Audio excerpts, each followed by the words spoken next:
welcome you in this summit. I thank you for joining us from different parts of the world. We are meeting as a new year dawns and brings new hopes and new energy. On behalf of 1.3 billion Indians, I extend my greetings for a happy and fulfilling 2023 to all of you and your countries. We have turned the page on another difficult year that saw war, conflict, terrorism, and geopolitical tensions.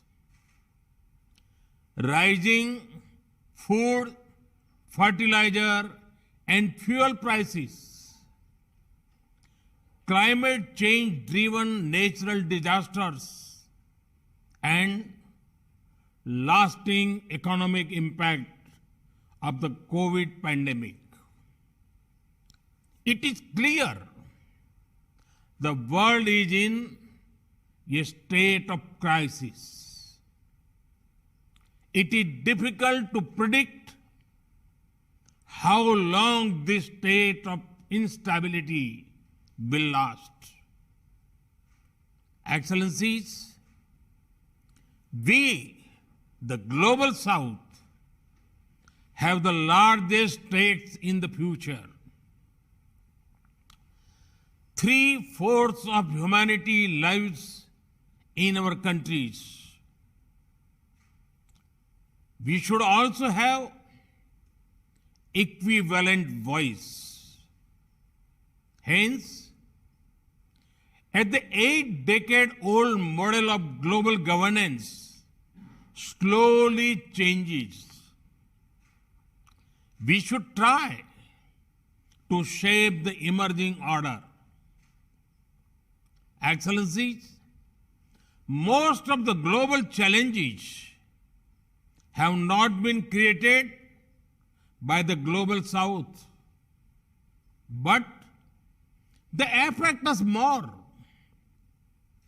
We have seen this in the impact of COVID pandemic, climate change, terrorism, and even the Ukraine conflict. The search for solutions also does not factor in our role or our voice. Excellencies, India has always shared its development experience with our brothers of the Global South. Our development partnerships cover all geographies and diverse sectors.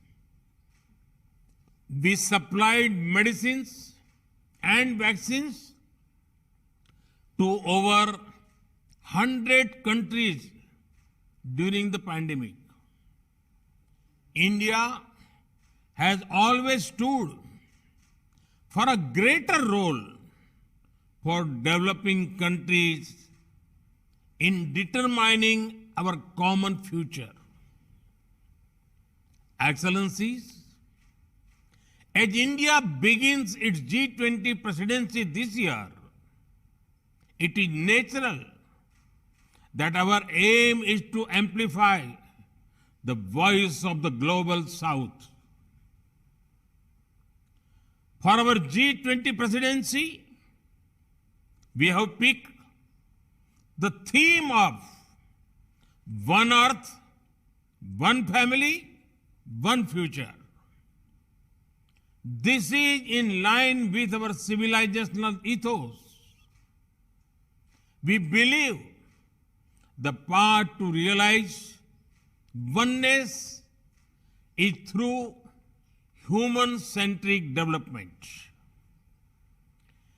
People of Global South should no longer be excluded from the fruits of development. Together, we must attempt to redesign global political and financial governance. This can remove inequalities, enlarge opportunities, support growth, and spread progress and prosperity. Excellencies, to re-energize the world, we should together call for a global agenda of respond, recognize, respect, and reform. Respond to the priorities of the Global South by framing an inclusive and balanced international agenda. Recognize that the principle of common but differentiated responsibilities applies to all global challenges. Respect sovereignty of all nations, rule of law, and peaceful resolution of differences and disputes. And reform international institutions, including the United Nations, to make them more relevant. Excellencies, despite the challenges the developing world faces, I remain optimistic that for time is coming, and our time is coming. The need of the hour is to identify simple, scalable, and sustainable solutions that can transform our societies and economies. With such an approach, we shall overcome the difficult challenges, whether it is poverty, universal health care, or building human capacities. In the last century, we supported each other in our fight against foreign rule.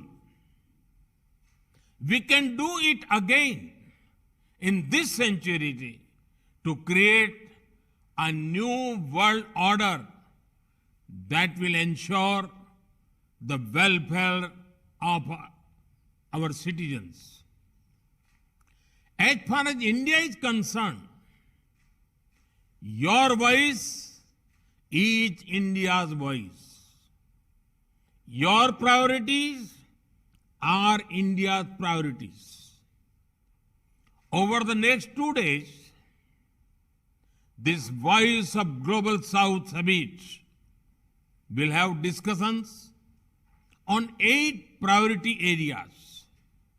I am confident that together the Global South can produce new and creative ideas.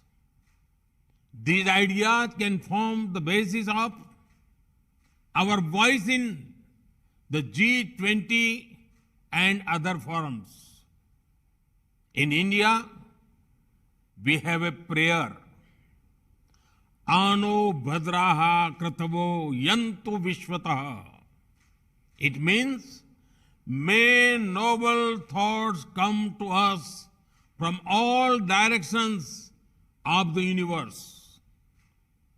This Voice of Global South Summit is a collective effort for gaining noble ideas for our collective futures.